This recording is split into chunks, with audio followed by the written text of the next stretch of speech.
Hey, what's up, guys? Welcome to the Dad Edge podcast. I'm Larry Hagner, your host and founder of this podcast, Show and Movement. Hope you guys are having a great March. I know for me, I want spring to be here. My guest today lives in Florida, so he doesn't feel the pain of the Midwest and the cold that we've had. So I'm excited for spring to come. Question I have for you guys before we get started on today's show is, do you have a child that you have a hard time motivating?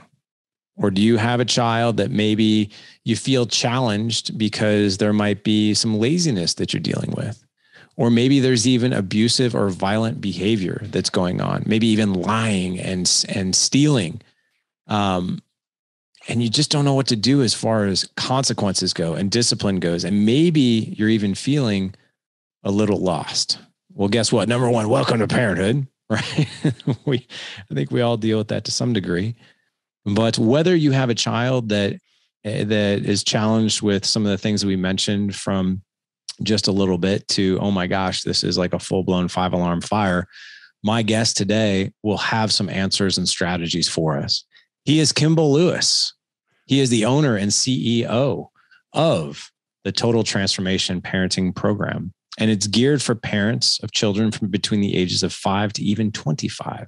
He provides step-by-step solutions to extreme behavior problems.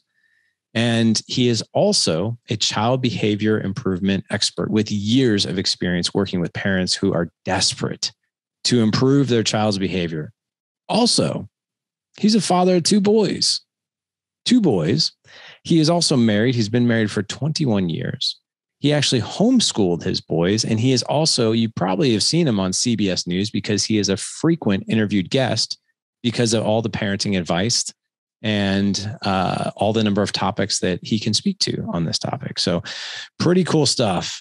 Kimball, welcome to Dad Edge, my friend. I'm sure the audience is breathing a sigh of relief as they're like, oh my gosh, I'm going to get some answers around these things. Well, I hope I can help. I'm glad to be here. Thanks for having me. Yeah, you bet, man. We will get some answers. We'll get some good answers for all this stuff. How you can be more effective. I can't wait. Dude, how did you get into this work is what I'm really curious about. So our company, it's empoweringparents.com is our website. That's how you find us. And we evangelize something called the Total Transformation Program, which was put together by a guy named James Lehman, who's someone who I was an acquaintance with. He lived in my town. I was an acquaintance with, and he was a child behavior expert who he worked with defiant teens, and he worked in a lot of group homes, and he worked with parents who had to work with defiant teens. And he had a whole, basically a tool set that he would send parents home with, because it wasn't just the counselors that had to be involved to get the kids' behavior better. The parents had to have the same tool that the counselors had in dealing with defiant kids. And so he has put this program together, and he would send it home as he would prescribe it to the parents, saying, here, watch these videos and do this program. You'll be on the same page with I am. And together, both of us dealing with this kid, we can make this stuff better. And he came from a great perspective, which was that he was one of those defiant kids. He grew up in New York, ran away from home several times, lived on the streets of New York for quite a while. And until he was about age 25, was in and out of jails. So he was like on the far edge of those defiant kids. And then he went before a judge one day, and the judge said, Mr. Lehman, either you're going to jail for a number of years for this one, or you're going to go into this accountability-based program. And if you graduate from it, I'll waive your sentence. And he went into this program, and it changed his life. And then when he finished, he became a counselor in the program. And then he went on to Fordham for undergraduate degree, went to Boston University, got his master's in social work and counseling. And then he had a 30-year career in child behavior stuff. So we're evangelizing his work. He became wildly popular around 2010 or so as his programs were taking off, and then he suddenly passed away. And that was put a wrench in the program, and because the key person behind the whole thing was now gone. So I took over 7 years ago, and we've been evangelizing and trying to keep his work alive. It's evergreen material on how to deal with kids who are acting out, and if you're a parent who is not having any more fun, and everything's a screaming match, and everything's a fight, and you're just at your wit's end, that's who comes to us, and we try to help them. Whew. So what have you found is what have you found is the most common issue? Like if you can, so like for instance, I'm sure you probably know this broadband, or maybe one or two of the three most common. So like, I'll give you an example. We've been running our Dad Edge Mastermind community for the past 6 years. And in order for men to be a part of that, they have to apply. And then when they apply, part of the application process is to identify one of 5 areas that has their attention the most. One is marriage, patient parenting, optimizing their physical, mental, emotional health, being a more effective leader, or managing their finances. And 80% of our applicants want to create a better relationship with their wife. Like that's what's on the minds and hearts of most of these men. So for you, and then we see obviously peaceful parenting next, and then optimizing their health is third. But for you, what have you found are the common things that parents mostly deal with when it comes to this topic? So our sort of our bread and butter is parents who have kids who they're reaching adolescence and suddenly their behavior changes and they start acting out. And now is that like tween, or is that like well into the teenage years? Like when does that start? No, it's usually like 6th, 7th grade, 8th grade is when you start seeing, you might know it. Like some kids are harder than others. Like mom knows, this kid as a toddler is going to be tough. and we tell parents that like, it's not your fault. Like, some kids are hard. Yeah. Some kids figure it out on their own without mom and dad getting heavily involved. And then some kids are just hard. I know it's not your fault that you got a tough kid.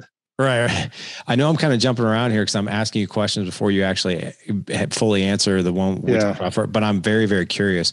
So let's take a kid who's 6, 7, 8 years old. What are maybe some of the telltale signs that you're like, okay, I might need to get in front of a few things here. And by the way, there may or may not be a personal reason why I'm asking this question. Okay. This kind of goes back to your first question too. So fundamentally, with kids that don't have like some on the edges of the spectrum, there's some kids that there's something wrong, like really something wrong. But we're talking about like this happens to all families. Some kids are hard. Fundamentally, they have a problem solving skill where the child, as they're getting older, they're starting to have responsibilities they need. They have to either do chores, they have homework. There's certain things that they have to start doing. They have to get up and go to school. And they're also dealing with new emotions. They're starting to deal with anger and anxiety and emotions that for us we're used to because we've seen them our whole lives. But when you're 7, 8, 9, 10, this is the first time you're experiencing those emotions.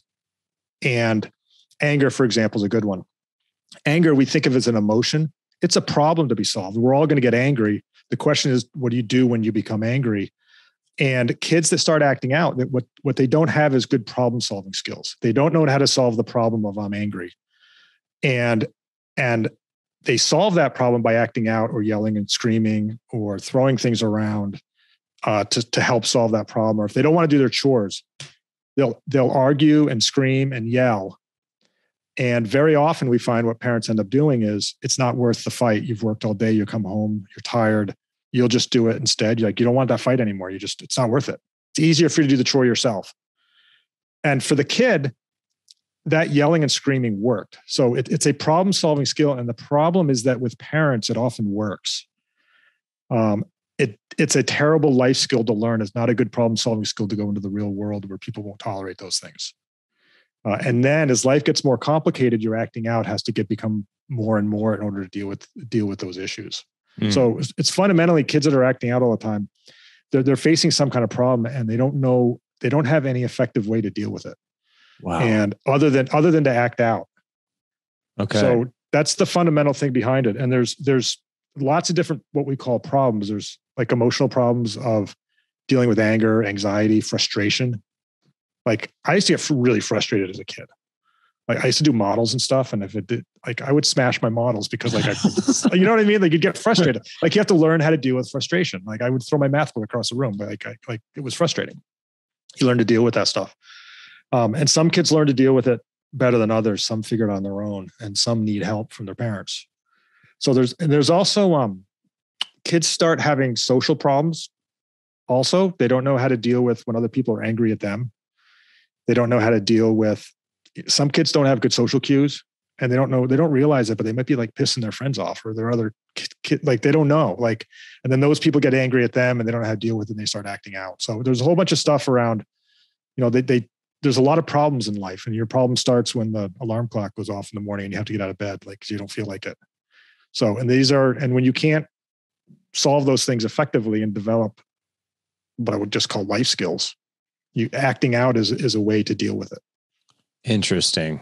Now, and it works with mom and dad. Tantrums work with mom and dad. They do. This is going to sound like a way too simplification of what you were talking about, but is really the goal for this is to be able to teach your kids how to solve problems, overcome obstacles, be a decisive thinker, making decisions, those types of things? Or am I just oversimplifying? No, that's it. That's it in a nutshell. Okay. And that's it for all of us, actually. You just described life. but we do it two ways. There's two things to think about. One is make sure that their current behaviors that they're using, which are inappropriate and hurt other people, make sure those behaviors no longer get them what they want. So that they're because part of the problem is these acting out behaviors work for them. They're actually solving the problem. They're just solving it by hurting other people. And then when things are calm, you coach them as to like alternative ways they can approach the problem of being frustrated or angry that doesn't hurt other people. So it's a combination of making sure their inappropriate behaviors no longer work well for them, and then offering them alternative behaviors. Both of those things have to be in place. A lot of times, like the focus will be on consequences or punishments without that sort of training piece to back it up. And all you're doing is you're making the kid hurt, but you're not off and feel upset, but you're not offering them coaching on how to do it better. And for some kids, I'd say the easier kids, a couple of consequences here and there, and they figure out on their own that there's a better way. Mm-hmm. Those are like the easy kids, but some of these kids don't figure out on their own, and they need coaching, and they don't want the coaching either. That's part of the problem. So that's some of the challenge. Share with us a real world example of this. So we have a lot of sibling issues or whatever. So we'll have, your kids are playing and your 7-year-old hits his sister all the time and because they get frustrated. They play together, something happens or whatever. They fight over electronics, they fight over whatever. And the way the child solves the problem is by smacking his sister, and it gets worse and worse and worse.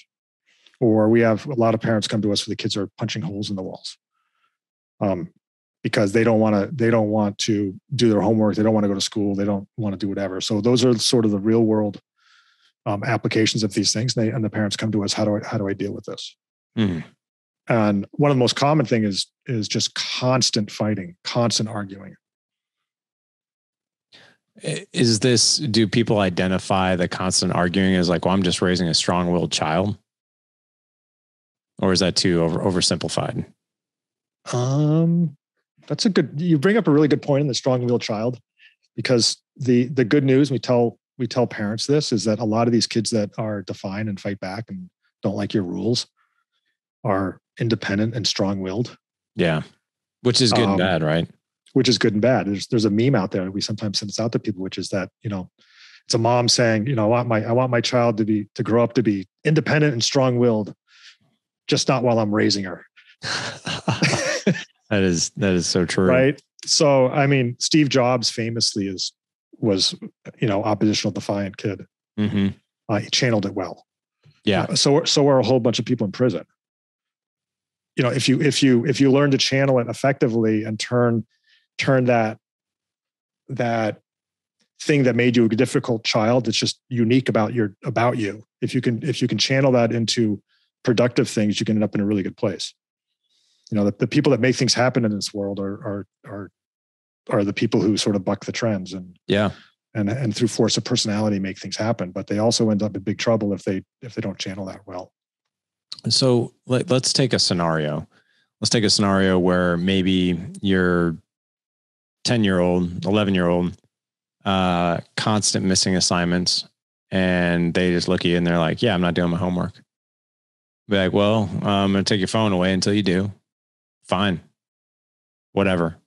They get pissed. And what do you do in those situations where the consequence, maybe and maybe there's an arsenal of consequences, they're just maybe no longer effective? or they just really have no impact. Like, I think parents you kind of get lost of like, this is all that's in my arsenal of skill set. I'm not sure what to do. Yeah.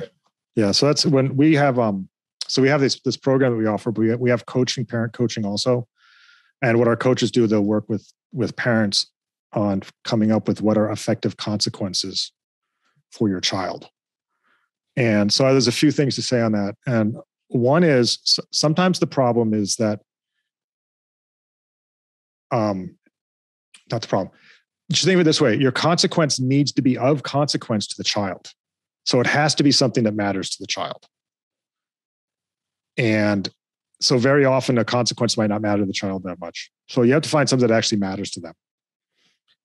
But these kids are not stupid. They can pretend that it doesn't matter to them and say it doesn't matter to me and keep doing the behavior and hope for the parent. They hope that the parent's going to give up and stop trying. So it could be that your consequence is effective. It's just that you got a tough kid and it takes them a little bit longer before it actually starts taking effect. So like, one speeding ticket and someone might keep speeding, 2 speeding tickets, they might keep speeding, 3, 4, at some point, they're like, I'm tired of paying these fines. And they stop speeding.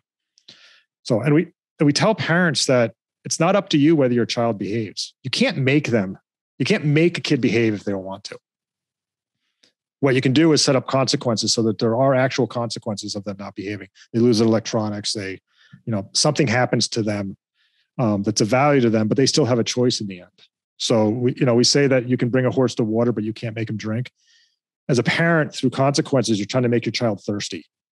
They decide when they drink. No one else can decide when they drink because they're a different person, not you. You don't own your child. Like you can't make them do something. All you can do is set up the consequences and make it uncomfortable for them to do what they're doing. And then hope for the best for your child. And the vast majority come around. The vast majority come around.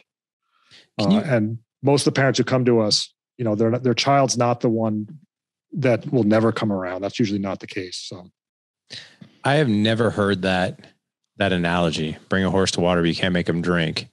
It's always stopped there. But how do you make them thirsty? You make them thirsty, man. Like I love that. Like when you said that, I was like, gosh, like that sounds. So how what does that even look like? You continue with the consequence that if they continue with the bad behavior, the consequence gets applied, and you stay persistent. And for some kids, a week, 2 weeks, and you're done. Some kids, it might be 2 months. And when you work with one of our parent coaches, you kind of reassess, well, maybe this consequence is not the right consequence. Maybe there's something else we ought to be doing. What you don't want to do, and you mentioned this before, is like you take electronics away. There's some strategies here. You don't want long-term consequences. You want them to be able to get that thing back reasonably well, or reasonably like with some work, so that you can then, so that for a number of reasons. One is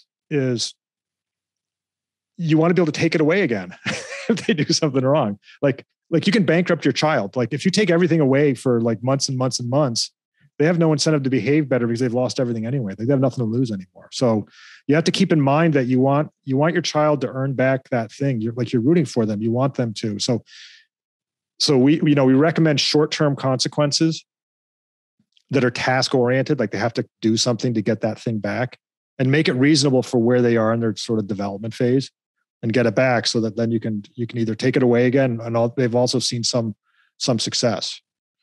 So there's all these strategies that we put in the category of these are effective and these things are not effective, and you want to do more and more of the effective and less of the ineffective stuff, keeping in mind that the whole time that your child has a say in this. Some kids are tough, so you kind of got to keep at it, and point out some things that just don't work. Long-term consequences teach your child to do time. And you don't want your child to get good at doing time. That is not a life skill you want your child to have. So, dang, man, we're trying to be practical about it.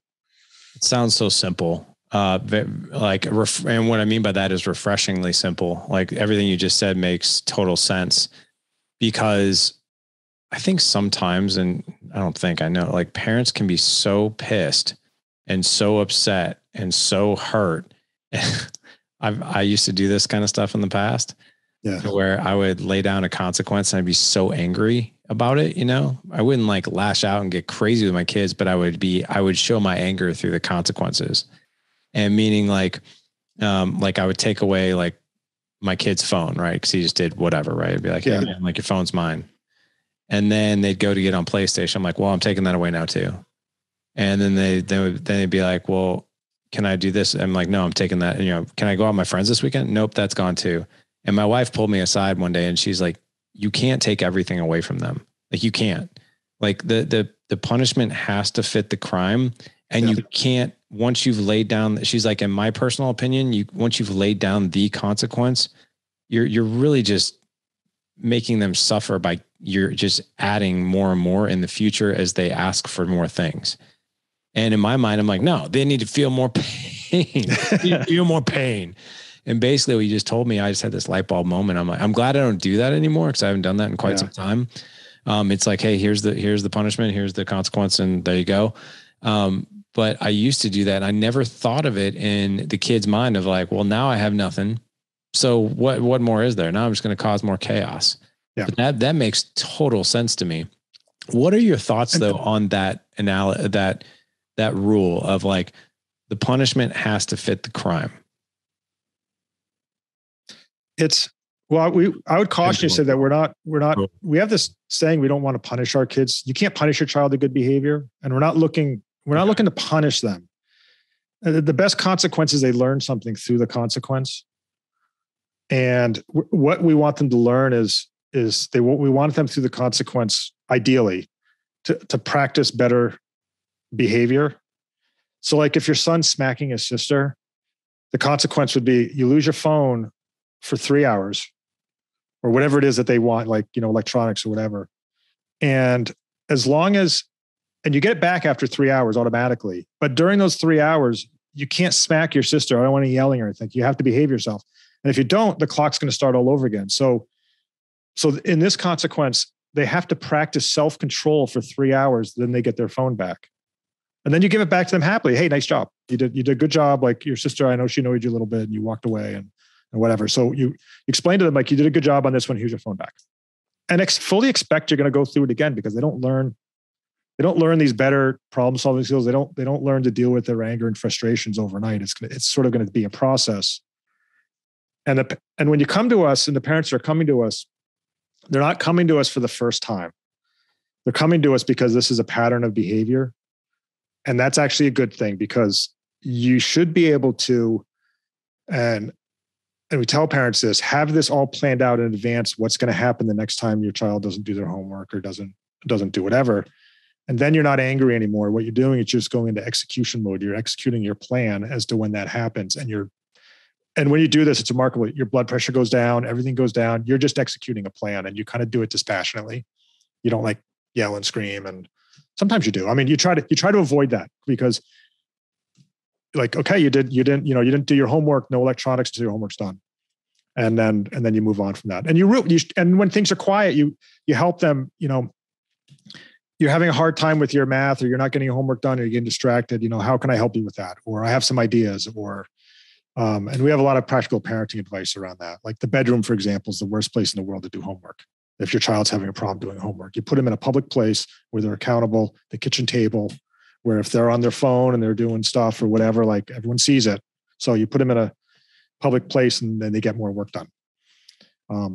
So there's a lot of sort of strategies around that, but the idea that it's not really a punishment. It's not meant to, the ideal consequence is they'd learn something through the consequence. They practice having self-control. They practice, I don't know. Can we keep going on this? I have a few things like yeah, please. There's some consequences people haven't thought about before. Yeah. Which is going to sound completely wacky, but it works. No, yeah, no, definitely.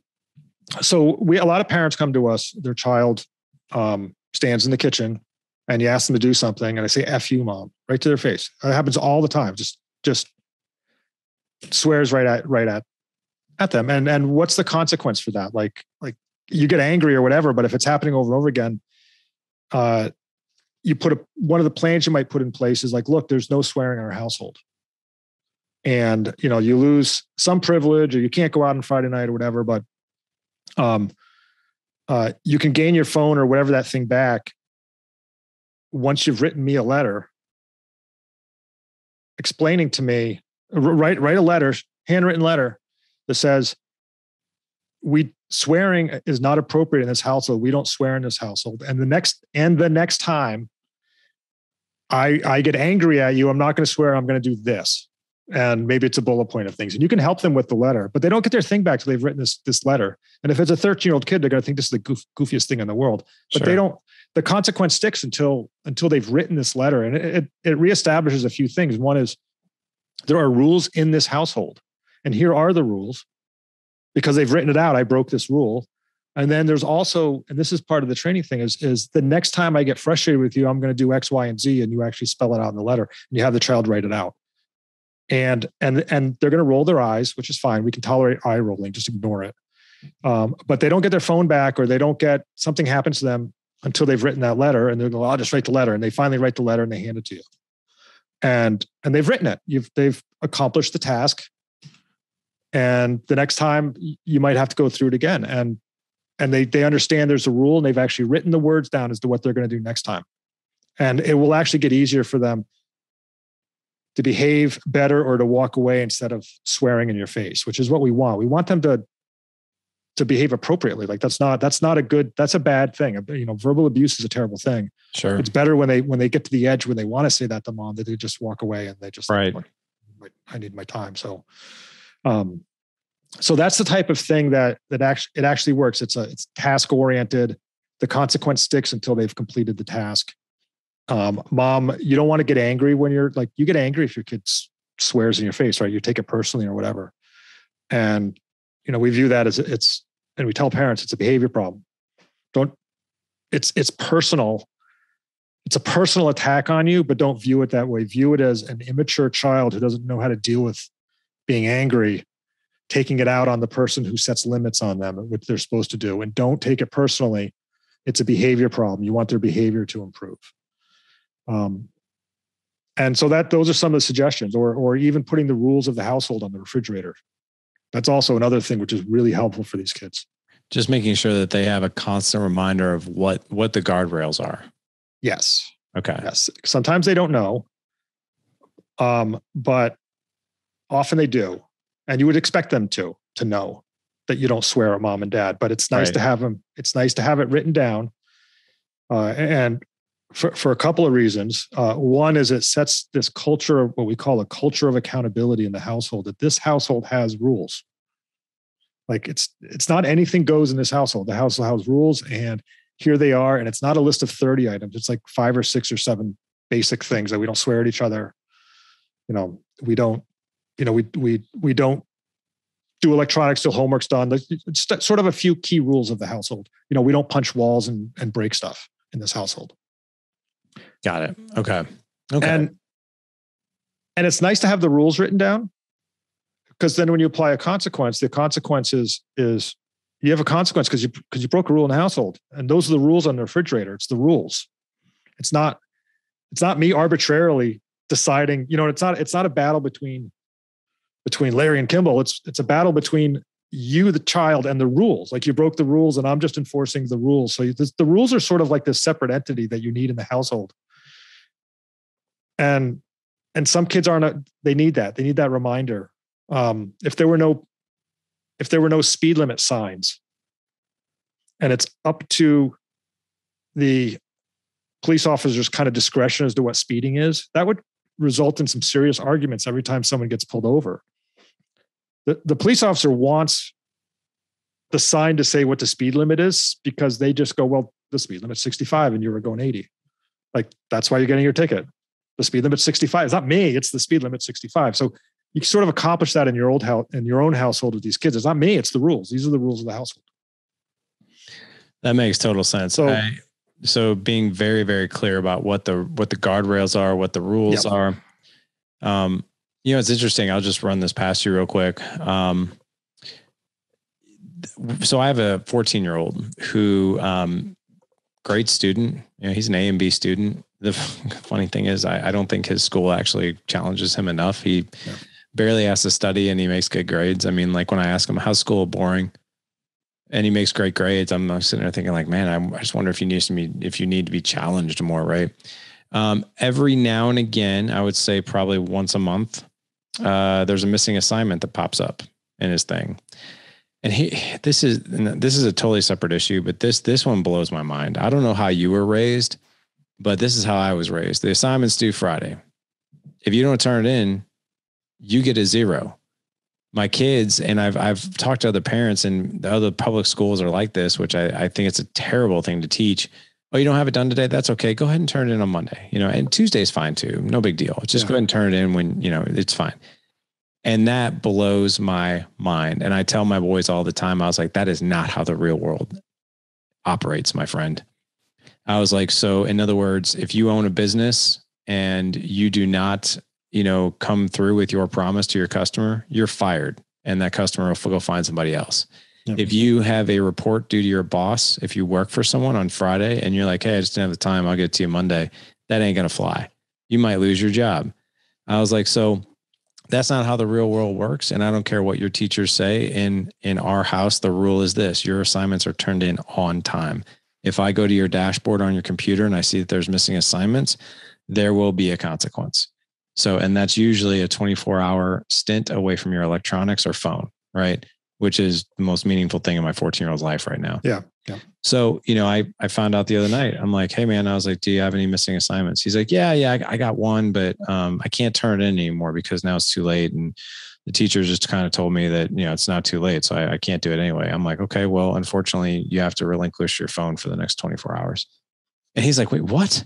Like, it came as a surprise to him. And we've said this over and over and over. I mean, he's lost his phone before because of this.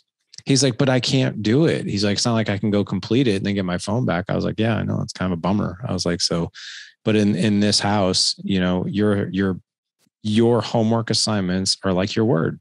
You deliver on your promises or you don't. And if you don't deliver something that's assigned to you, there will be a consequence here. And, he argues back. He's like, but it's not a big deal at school. I was like, well, it's a big deal here. I was like, and that's the rule. That's been the rule for over a year. I was like, so that just is what it is. And he reluctantly, hands his phone over and gets upset about it. And like, that's our rule. This rule, right? Yeah. Clearly. I congratulate. That's awesome. I want to hear that. I want to hear that from more parents, because we often deal with the opposite problem, which is mom and dad are going into the school to argue why the kid can't turn their assignment in late and why they get penalized for it. Oh my God. Nope. It's the opposite. We see more of the opposite problem. And they're like, and the parents will say, well, our kid's they're going to get a bad grade. I'm like, well, they should get a bad grade. Like they should, like you should, don't save them from that. That's actually what we call, that's a good natural consequence but you're in a situation where they're not getting that consequence. And so as a parent, it'd be best if you could let this, in an ideal world, the school deals with this and it's a consequence in terms of his grades and other stuff, which you have a say in, you care about that. But if the school's not enforcing it, like I like that you've come up with something, because it's very important for your child to learn and do I just tell my kids this, their job is school. Like that's their job. That's their job. Yeah. That's their job. And you're making sure they're doing their job well, because you have a vested interest in your child and your son, getting his work done. So, sometimes we'll recommend that if a child's been punished at school, that you don't repunish them at home. Let them have that punishment at school. It sort of depends on the circumstance, but you're dealing with a different issue, which is that you're setting standards. I'm with you. I would do the same thing. I think it's really important. I mean, I don't know. I just think if you're going to operate in life, and even if your school is not on the same page, like the school and you, if you don't do something about it as a parent, you're setting them up for a world that actually doesn't truly exist. That's not how the world operates, right? Yeah. Very cool. As far as when it comes to a lot of things you're talking about, we're dealing with adolescence, and I know we kind of moved from adolescence where we saw a few things, and then I kind of moved you in more into focusing on the teenagers and some of the things there. What are things that parents can do proactively? I know you said one thing is obviously keeping the rules of the home in plain view, right? But also, how do I phrase this question? I think the best way to phrase this question is, how do you rationally coach and guide and teach problem solving skills to a child like 8 years old, 9 years old, that doesn't really think logically or rationally yet? That's a great question. That's my battle with like my 8-year-old, right? Because like I can tell him in like an adult version of like, hey, this is why we don't do that. Yeah. And he'll be like, yeah, but why? I mean, the obvious stuff, of course, right? But he's like, this stuff. He's like, well, why? And I'm like, and sometimes, and I hate this answer, man. I hate this answer because I grew up with this answer, because that's the way it is. And that's terrible. It doesn't give him a real explanation. I don't know. We have actually, I sent the mailing out just last month on this one. And the article was entitled Explain Yourself Once and Move On. You should explain why to your child. But a lot of kids aren't going to get it. And that's okay. It might take them a few years to figure it out. They may not figure it out for a while. But you should explain yourself if they have questions.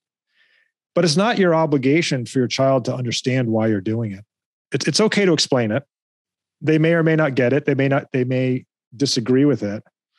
There may be a whole bunch of other things, but you don't have to justify yourself 100% to be able to make and then enforce the rules. And they will actually learn through your consequences and your coaching and other stuff. They may not understand why. They may not ever understand why. I may not understand why the speed limit's not 80 and 85 because my car can go that fast, no problem. And I'm like the best driver in the world. Like I'll never get an accident. Right? I may not understand that, right? So we caution parents that your goal isn't to make your child understand all these things. They may or may not. You should offer them the explanations. Some of them are not mature enough to. Some of them don't want to. So we always say, explain yourself once and then move on. And some parents have this, well, we all do. We all have this idea that not just with our kids, but with other people, with that if only they would listen really carefully to my arguments, they would be on my side because they would finally understand why. And we know that in political debates, spouse debates, like you may never come to agreement on something. Like it may not ever happen. And all you really need to do is explain yourself once and move on. And if your child's complaining about a rule or doesn't like something or is asking why, it's legitimate to walk away and say to yourself, maybe my kid has a point. And ask yourself that, because sometimes, some parents might be a little overprotective. Our goal, we're always saying we're not raising kids, we're raising adults. We want to give them as much independence as feasible so that they can start to learn to do these things. And that's great. We want them to, but there's some rules that are sort of hard and fast, like getting your homework done. You got to get your homework done. And they'll say why. And you might go, well, then you get a bad grade in this class, and you get a bad grade in this class, then your grades might go down, tomorrow, then you won't get in, you might not get into the school you want to go to. And I don't know, 15 years down the road, you're unemployed and you have no money and you're homeless. Like the kid's not going to they're not going to put all that together. And so you just explain, in this household, you can say, we do our homework around here because an education is important. You need to be able to support yourself someday. And this is the path, even though you might not see it. And regardless of whether you see it or not, in this household, we do our homework. And that's you don't have to go sort of beyond that. You don't have to, your authority in the household is not predicated on your child agreeing with your rules. So it's just, that's the rules of the household that you've set up. And maybe there might be some rules that aren't as good as some other rules. It's, that's kind of up to debate, but we're always of the opinion that it's the parents. The parents are best situated to establish the culture and the rules in the household. They have the right to. It's their home, and they're probably in the best position to do that. And we might have opinions on that, but they need to set up with that. What they think the rules ought to be. Some parents swear in their household; they don't have any problem with that. But we'll say if you don't want your kid swearing, you ought to model the behavior that you don't want to So if you're using the F word all the time in your household, all the time, and then your kid starts throwing out the F word, then, maybe you should not be use saying the it. F word. Right. Yeah. And then, our opinion is swearing is not, we would discourage that. We think it's probably better if you don't, your kid doesn't grow up swearing all the time. But that's kind of up to the parent. I mean, I don't know. I have a question for you. Just maybe a reverse engineer on the strategy of like, well, I don't want to do my homework. Right. So that one, and basically like we explain why it's important for them to do homework. Yeah. Listen, I am no parenting expert. I mean, I've learned a couple things on the podcast doing this for 7 years, but I am nowhere even in the same world as you as far as the knowledge around this. One thing I've noticed that works really, really well for my 2 older boys, because I've had pushback on homework, is instead of telling them, I ask them. So they're like, I don't want to do my homework. I was like, yeah, I know. I was like, but let me ask you. I was like, why do you think it's important for you to do your homework? And of course they'll push back and they'll fight at first. I'm like, no, okay. I'm like what, let's take it a step forward. What happens to your grade? Well, I probably get an F. Yeah, probably. And then what? Well, I probably might get an F for the quarter. I'm like, yeah. And then what? And then sometimes they're lost. I'm like, yeah, I'd fail the class. I'm like, yeah, let's think about that for a second. Like failing the class, what do you think you'd have to do in the summer? And then they're like, well, I probably have to do summer school. I'm like, yeah. And like, I know one thing you love doing is going to the pool with your friends and going to the skate park and that kind of thing. And what do you think would happen if you had to do school in the summer and the rest of your friends were doing that stuff? What do you think would happen? And then suddenly they're the ones articulating like, that would actually really suck. Yeah, it would. It really would. So, it's your choice, because it doesn't matter for me when you get credit for the class. Yeah. You can either do it in the summer or you can do it now. Right. I don't say it like that, like condescending. Right. But if I'm like, hey, it's really up to you. I was like, of course, in a perfect world, I would just love for you to do your homework because we got a lot of fun things planned this summer. And if you're in summer school, that's going to be really tough. And then what I've noticed is when they're the ones articulating the potential, bad things that could come about, it seems to be more powerful. And granted, I know not every kid's wired that way. They'll probably be like, yeah, I don't really care. Yeah. You know what? Be quiet. Shut up. I don't, I haven't dealt with that super defiant kid yet. So I hope to God that's not coming, but what are your thoughts on guiding them towards them articulating what could be? Well, that's a great way to have for communication purposes to talk to your kid is to be asking them the questions and let them think it through. Yeah. Even in coming up with, we have this thing called sort of the alternative response where how do you talk to your child? And you ask them questions like that. You ask them, next time you want to hit your sister and you get frustrated, like, can you think of something else you might be able to do instead? Like, let it come from them. Let them try to figure it out. Coaching's not just about telling, but it's about asking them to come up with the ideas and understand why homework is important. If your child can articulate why the homework's important, you're doing great. Like that's a good place to be. And it's probably a true statement. They said, I want to do my homework or I don't like whatever those things. That's true. Yeah. I mean, I can't deny that. No one liked doing that stuff. Yeah. And I've always had a problem with like this. It reminds me of something, which is that, people say like, do what you love and whatever. I always that would be great. But the reason you do jobs so you get paid for it, because someone doesn't want to do it. Like, it's not fun. True. Like if it was, no one's going to pay me to go fishing. Actually, they will. Actually, if they did pay me, fishing's like one of the worst jobs in the world. Like it's a hard job. Like if you're a commercial fisherman, but no one's going to pay me to go, fishing or play some golf. Like they pay me to do stuff they don't want to do. Like, I don't know, like pave their driveway or redo their roof in the summer in Florida. Like who wants to do that? That's why you pay someone to do it. Like every job is like that. You get paid because no one wants to do it. And the homework's kind of the same way. There's the very few kids love their studies. And even when you do love your studies, you still have to be motivated to do it. Like you don't want to do it every day. It's hard. Yeah. So I think acknowledging to your child and being empathetic that it's not fun. Yeah. Some of their teachers are probably not very good. Some are great. Some are not good, but you got to do your job. There's as you're talking about this, one other thing emerged for me when I'm talking to my kids about consequences. Like if I lay down the law, like I'm like, okay, well, this happened. So like, like with the phone thing, right? And missing assignment, I actually use this example. And, he'll say something or he might say something like, and he does know. Well, I didn't know. I didn't know. And I'm like, but did you?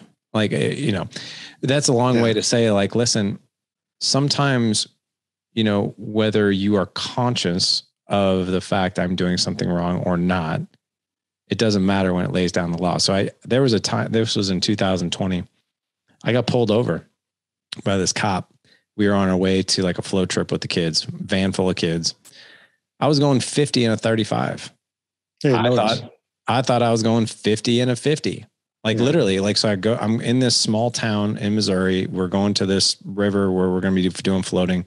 And this cop pulls me over and I'm like, what in God's name? Like, I'm even asked my wife, I was like, why is this guy pulling me? Like, I thought it was going to be somebody else. It's like, why is this guy pulling me over? I pull over, cop rolls down his window. He's like, what's your hurry? And I was like, what's my hurry? I was like, I'm pretty sure I was doing the speed limit. And he goes, yeah, no, you weren't. And I was like, I wasn't. And he's like, no, you blew through a 35-mile-per-hour school zone. It drops to 35 miles per hour where you were at. It's 50 everywhere else, but not there. I'm like, oh, I was like, I got to be honest, man. I didn't see that sign. Yeah. And but son, it's your responsibility to know what the speed limit is. But here's what I said. And I said it out loud. And I said, but you know what? That's my problem, not yours, officer. Yeah. I was like, I have no excuse. I didn't see it. I'm sure it's there. Do whatever you have to do. Yeah. Now I thought, being very nice, he would be like, no problem, man. Just, and we had a family full of kids and like, he's like, no problem, man. Just go on your way. Just warning you. He comes back with a ticket. And I'm like, what? Oh, I'm just like pissed, right? Like, I'm not like outward, but I'm like, man, I thought he was going to let me off. But I always go back to that and share that with the kids. I'm like, I had a responsibility to know the law. I had a responsibility to keep my eyes on the road and know what speed limits I was in. I didn't pay attention. That's on me. I'm not mad at the cop. Cop was doing his job, but sometimes I put it back to that real world example of like, hey man, you remember when I got in trouble? Consequences still applied. That happened to my wife. She got pulled over and it was the same deal. She didn't notice what was, and we were going to the space. I don't live too far from Kennedy, like NASA, where they Kennedy Space Center. And it was actually on the grounds there. They have security, and she was going like 15 to 35 or something. And that police officer said, or she said, I didn't realize the speed limit had dropped or whatever. I was looking at my phone. That's what she said to him. I was like, oh my God. Oh, that's great. Just say that. I had to finish this email, officer. And oh my gosh. And and I was like, oh my gosh, did you just say that? And he let her off with a warning. So the moral of that story is a life's not fair. So you were like perfectly contrite and you still got a ticket and she should have gotten a ticket and she didn't. So that's something else we teach kids is sometimes life's not fair. Like when the kids go, it's not fair. It's like, yeah, you're right. Sometimes it's not fair. It's like, sometimes it is, but you handle that. That's actually, it's great that you model that in front of your kids. It's great that it happened with a van full of kids to see, here's how you, here's how you handle those situations. And sometimes it doesn't turn out well. I'm surprised you got a ticket. It seems like you shouldn't have got one. I am too. I am not going to sit here and fool you. I had an agenda in mind. I'm going to be super nice to this cop and own it, and I'm going to do it in front of my kids and he'll let me off. You know what though? I tell my kids that is actually would have been great if he let you off, because that would have modeled your kids. Because often you get off when you do that. It would have been modeled your kids that if you're super nice to people, they accommodate you, including mom and dad. Like if you're extra nice to mom and dad and like do your homework ahead of time or whatever, like mom and dad's not going to ask you at all. Right. You get to do what you want. So that's a good lesson. That's a lesson you want kids to learn, which is that if you're extra nice to and legitimately to other people and you're not abusive, you good things happen to you. So very true. That's actually too bad. I wish that story turned out differently, because that me would have been a good example. So, but my brother's an attorney. He got it whittled down to littering. So he got it whittled down to littering for me. I still had to pay $150, but it didn't go on my record for points or anything like that. But well, listen, as we wrap up here, I know that we're just like we're really just. By the way, what you've shared on this show before we get to the end here is this was really, really meaningful. A couple of things really stood out. And I really want you to fill in the gaps here because I want to make sure the audience caught everything, but really being very clear with like, what are the rules? What are the guardrails? How does this family, what are the ways we live, right? And the rules around that. So everybody knows and put them in clear sight.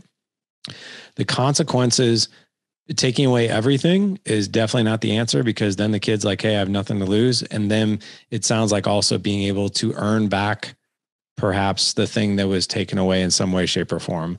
Also, I love the theme and the lessons around anger and the problem solving. Is like they perhaps get angry because they don't have the problem solving skill. So maybe instead of seeing the child get angry and then we get angry at them, it's like, what's actually happening here? How can I maybe help them problem solve whatever it is, help them make better decisions? And then also the, even more severe behavior, which I know we touched on a little bit, but actually, before I let you go, let's talk about that really quickly. The severe behavior. So kids the parents are like, oh my gosh, like I literally have done everything and I cannot control this child's behavior and it's reckless and it's violent and it's scaring me. Those parents, I think they're just like, I have nowhere to go. What do they do?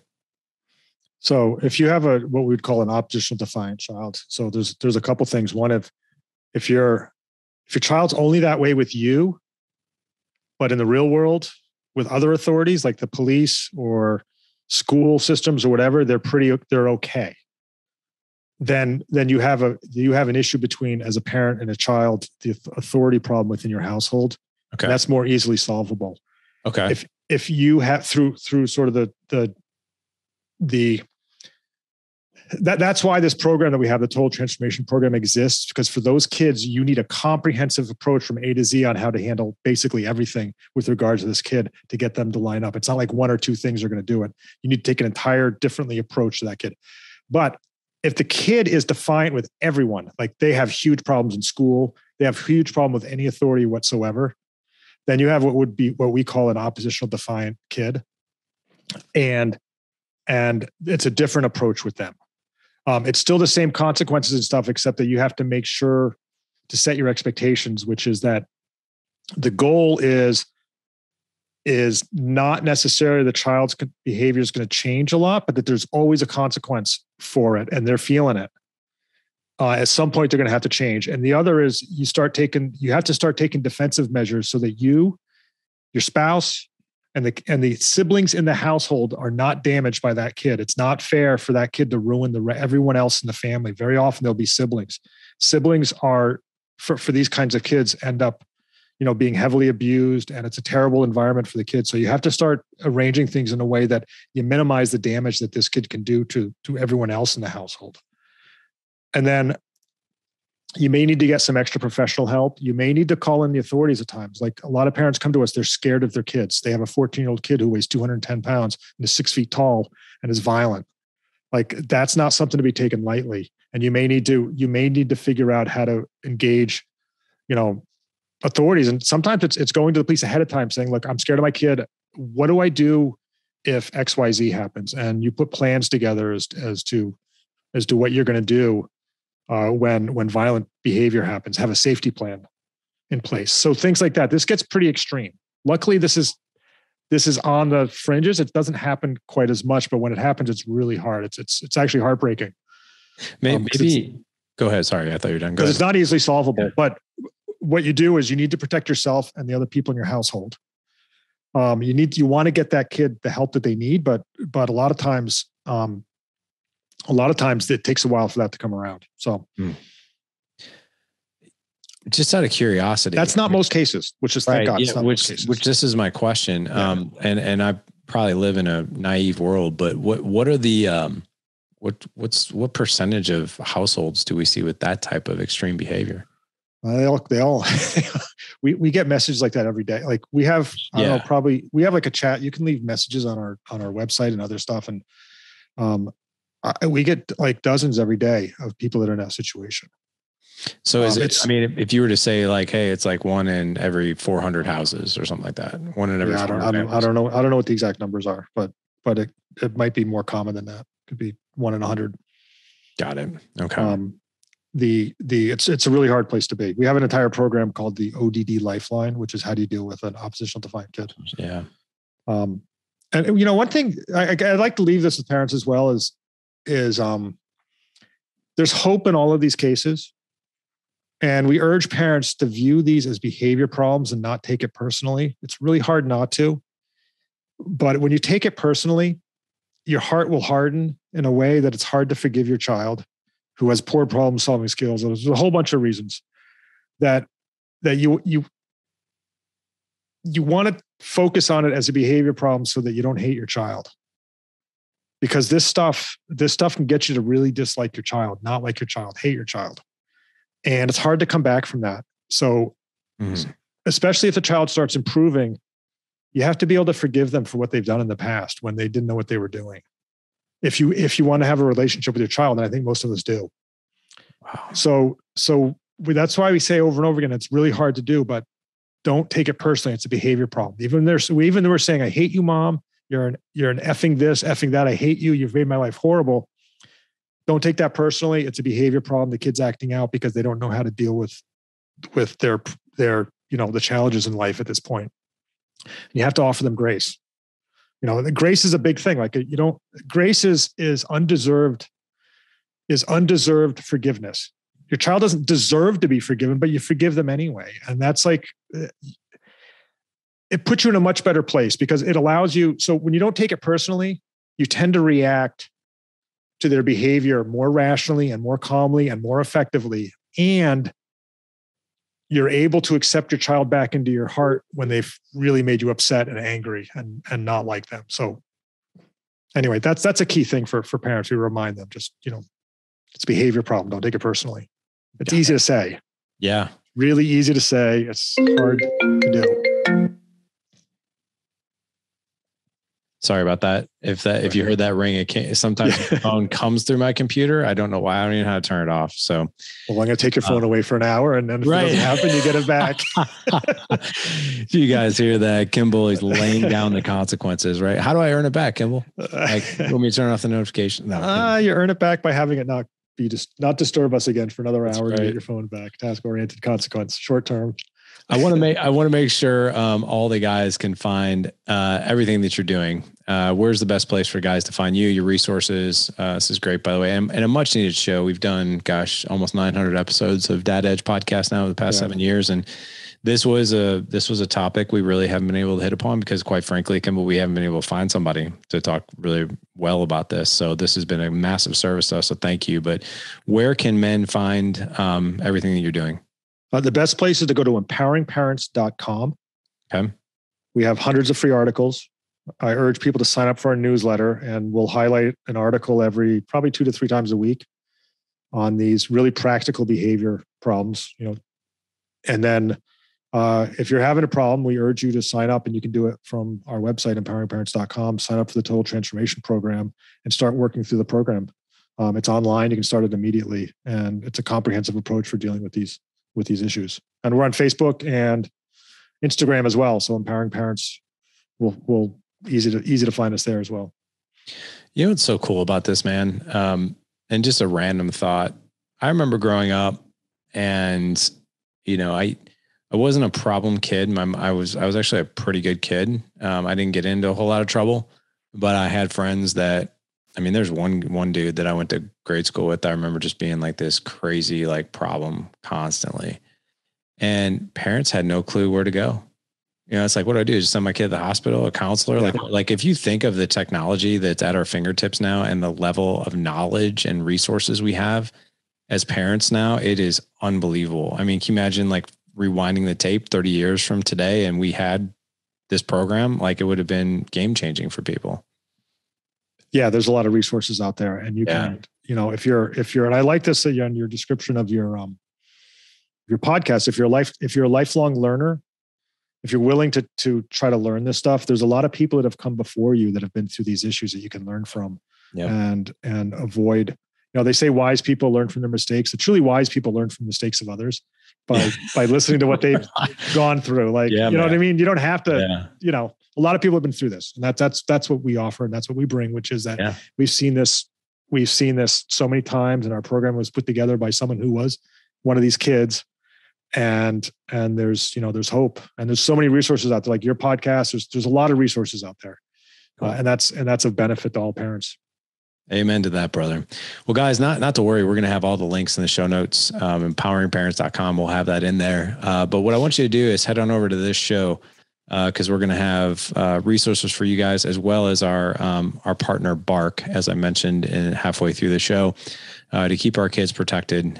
Go to thedadedge.com/Friday 4/2 for this show. I almost said 4/3, but it's Friday 4/2. Again, thedadedge.com/Friday 4/2. Kimball, thank you so much for coming on today. This was such fantastic information. And thank you for being one of the pioneers leading the charge to help parents who, quite frankly, just feel helpless and not know what to do. I appreciate you, man. Thank you. You bet. Gentlemen, as always, go out, live legendary. Take care.